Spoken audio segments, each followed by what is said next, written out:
गहरी रात का सन्नाटा चारों तरफ फैल चुका था। हवेली के पुराने दरवाजे से आती सरसराहट अब एक अजीब सी बेचैनी पैदा कर रही थी। राहुल जैकर अपने कमरे में अकेला बैठा था। उसकी आंखें कमरे की दीवारों को घूर रही थीं, जैसे वो उन्हें भेद कर उस रहस्य तक पहुंचना चाहता हो जो उसे हर बार किसी न किसी रूप में सताता था।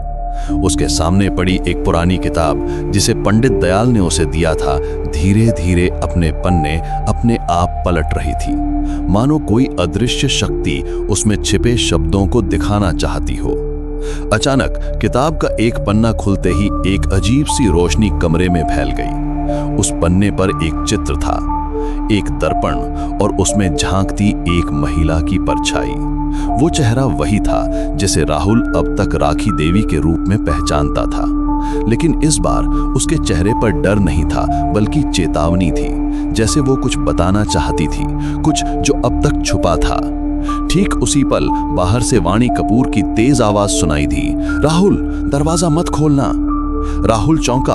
उसने घड़ी देखी, रात के ठीक 3 बजे थे। उसने किताब को बंद किया और उठकर दरवाजे की ओर बढ़ा, लेकिन दरवाजा पहले ही धीरे धीरे अपने आप खुलने लगा। बाहर कोई नहीं था, बस हवा का तेज झोंका अंदर आया और कमरे के हर कोने को छू गया। तभी पीछे से एक धीमी आवाज आई, तुमने फिर से उसे छेड़ा, अब वो जाग चुकी है। यह आवाज इंसानी नहीं थी। राहुल ने पलट कर देखा, कोई नहीं था।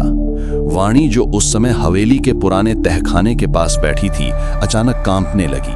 उसके चेहरे पर पीड़ा थी, जैसे कोई उसके मन को पढ़ रहा हो, उसकी आत्मा को कुरेद रहा हो। पंडित दयाल ने दूर बैठे हुए आंखें बंद कर रखी थीं और लगातार कोई मंत्र बुदबुदा रहे थे। जैसे ही राहुल ने वाणी के पास आकर उसे छूने की कोशिश की, वो जोर से चिल्लाई, मत छुओ, वो तुम्हारे साथ है, वो तुम्हारे अंदर झांक रही है। राहुल एक पल के लिए पीछे हटा।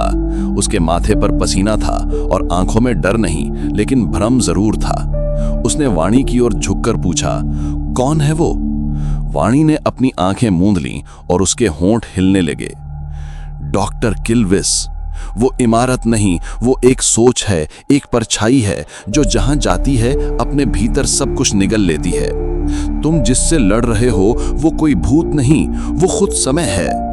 पंडित दयाल ने आंखें खोली और धीमे स्वर में कहा, अब बहुत देर हो चुकी है, हमें तुरई कलश को खोजना होगा। वहीं से शुरू हुआ था सब और वहीं खत्म हो सकता है। राहुल हैरान था, तुरई कलश?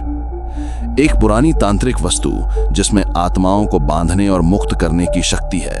यही कलश उस समय इस्तेमाल हुआ था जब राखी देवी को दर्पण में कैद किया गया था, लेकिन उसे छुपा दिया गया था क्योंकि अगर वो गलत हाथों में चला जाए तो मौत सिर्फ एक शुरुआत बन सकती है।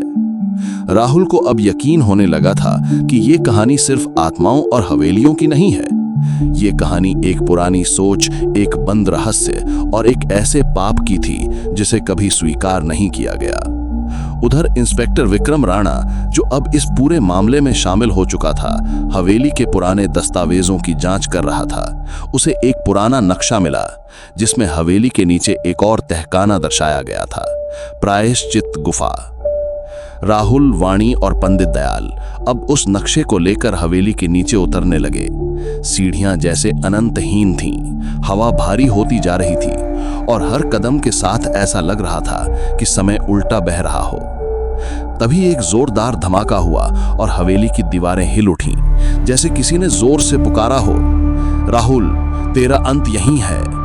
राहुल की आंखें खुली की खुली रह गईं। सामने एक दर्पण था जिसमें उसका चेहरा नहीं बल्कि राखी देवी का विकृत चेहरा दिख रहा था। और फिर उस दर्पण के पीछे से धीरे धीरे बाहर आई एक आकृति, सफेद, धुंधली, लेकिन आंखें लाल और जली हुई। मुझे आजाद करो। उसकी आवाज बहुत धीमी थी, लेकिन उसके शब्द हवा में गूंजने लगे। राहुल ने हिम्मत जुटाई, कैसे?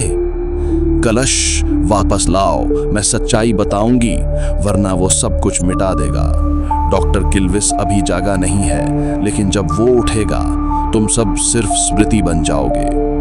अचानक वो आकृति हवा में विलीन हो गई और दर्पण फिर से वैसा ही हो गया, ठंडा और निष्क्रिय। राहुल को समझ आ गया था कि अब खेल गहरा हो चुका है।